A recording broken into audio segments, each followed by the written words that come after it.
Assalomu alaykum hurmatli kuzatuvchilar, kuningiz xayrli o'tsin. Biz bunaqa ajoyib joyga keldik. Hozirgi kunda O'zbekistonda juda ham mashhur bo'lgan kameliya daraxtlarini yetishtirish joyiga keldik.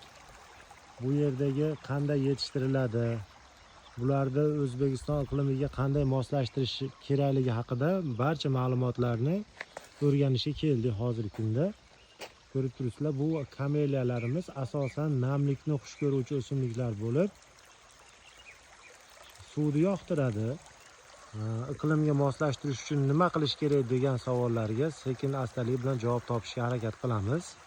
Agar sizni ham kameliyalaringiz mana shu rangga kirdimi, bu ildizida muammo borligini belgisi. Mana ko'rib turibsizlar, ildizida muammo bormi? Bular mana shu holatda, mana hozir ildizini ochib ko'ramiz, qanaqa holatdaligini.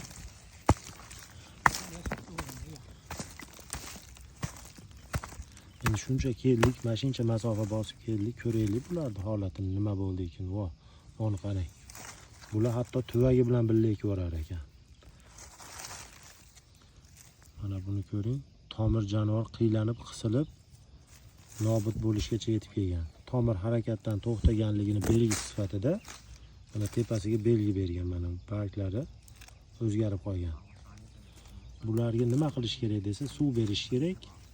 Faqat vaqtida suvni ayamaslik kerak.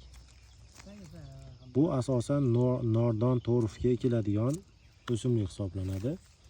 Mana ko'rib turibsizlar, bu yerda ham turpog'i anaqa nordon. Mana ko'rib turibsizlar, qanaqa ajoyib joyligini. Ko'rib shunchaki qoyil qolasiz. Mana bunday chiroyli holatdagi kameliyalar ham bor. Bular hozir shunchaki mijozini kutib, egasini kutib turgan kameliyalarimiz. Hali bizniki emas, Xitoydagi, xudo xolasa bizniki ham bo'lib qoladi. Bu qanaqa iqlimda o'sadi deganlar uchun namlikni yoqtiradigan, namli yuqori bo'lgan joyda o'stiriladi. Mana bu ko'rib turgan joylardagi qora to'rni tagida bular qalamchadan kesib ko'paytiriladigan holati. Bir oy davomida mana shunday past plonkada dimlab qo'yilsa, bir oyda tomir otar ekan. Juda tez tomir otar ekan. Ko'paytirish davrida karnavindan foydalanish kerak ekan. Karnavinning asosiy xususiyati shundaki, tez tomir chiqarish xususiyatiga ega.